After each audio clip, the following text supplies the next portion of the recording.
Hey, if you're like these folks and you are all in on mass deportation, or even if you know someone who is, you are going to want to hear this. And this is important because just in September, a poll showed that 54% of Americans support mass deportation, including 25% of Democrats. But that's only until they've been told the consequences of that plan. And I am now well equipped to tell you those consequences because I just attended a fascinating webinar with the American Immigration Council in which they did a deep dive on how this policy will affect our economy. And it's called Mass Deportation, Devastating Cost to America, Its Budget, and Economy. Let's just go over the top lines. So first, how many people is Trump talking about deporting? Well, he says 10 million, he says 20 million, he says 30 million undocumented people. There's not actually that many undocumented people in the country. The study uses a very research-based number, 13.3 million. This number doesn't include people who came to the US through parole programs. They are here legally. Trump still wants to deport them as well. And also, Trump wants to deport now naturalized citizens as well. This is something called remigration. You should Google it. But again, this study just looks at undocumented people, 13.3 million of them. Now, the first thing to know is that we have no system in place for going out and rounding up all of those people.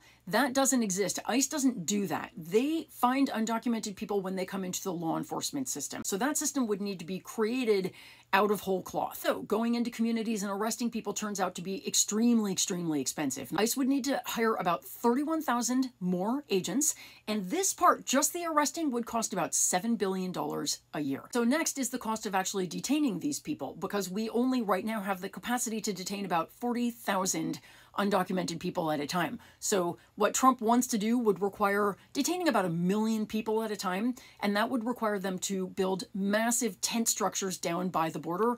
Those are incredibly expensive to build. Then there's the cost of legal proceedings, because before someone can be deported, there has to be a removal order. That's a court case. That's the law. There are already 3.7 million cases pending in immigration court, so you would have to hire new ICE prosecutors, new courtrooms, new staff, new judges. Then there is the cost of removal itself, and this is setting aside the logistical difficulties that half of the countries these people come from will not take them back. So we have to find third countries that will take them. Hugely difficult. Then the cost. So the ICE director in a hearing last year said that one single flight hour of an ICE deportation flight costs $17,000. So multiply that by these millions of people. They're saying the removal process, the average flight cost, ground transportation, all that, $21 billion to remove 1 million immigrants annually. They also said to bear in mind that right now there is a plane shortage, there is a pilot shortage. We have never in the history of our country deported more than 230,000 people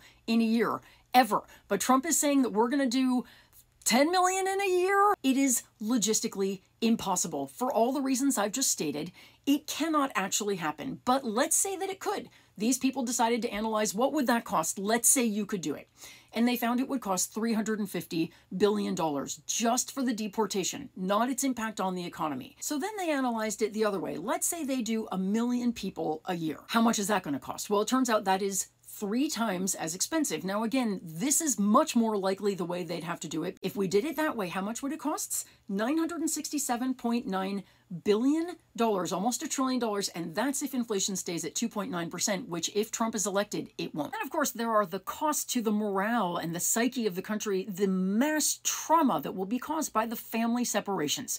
Law enforcement, military, National Guard, moving through cities, going into households, ripping apart, because remember, many of these families are mixed, right? Undocumented people live with citizens. Their children are citizens. So we're talking mass family separation, and also our law enforcement and our military being focused not on their jobs, but on this massive deportation. Now let's look at what it will do to our economy. Our GDP would shrink by between 1.1 and 2.2 trillion dollars. That's between 4 and 6% shrinkage in our GDP. 4.3% shrinkage was what we had during the Great Recession. So we're looking at a recession. Tax revenues will fall 29 billion in the states and 46 billion federal taxes gone. Undocumented immigrants also contribute $22.6 billion to Social Security and 5.7 billion to Medicare. All that money gone. And think about this. Construction and agriculture are both going to lose 1 in 8 workers. Think about what that's going to do to housing prices and food prices. Hospitality is going to lose 1 in 14 workers. Think about what that's going to do to tourism. The restaurant industry will be gutted, and childcare, forget it. Now, the last thing I'll tell you is they also looked at what would happen if you did the opposite of Trump's plan. Putting undocumented immigrants on a pathway to citizenship, which is what Kamala Harris wants to do, would increase U.S. GDP by $1.7 trillion over 10 years. It would raise wages for all Americans, and it would create hundreds of thousands of new jobs. Do you see why Trump's plan is not only impracticable, but stupid? So what these signs really should say, tank our economy now, because that's what they mean. Not so psyched about waving that sign? Good. Then for God's sake, don't vote for it.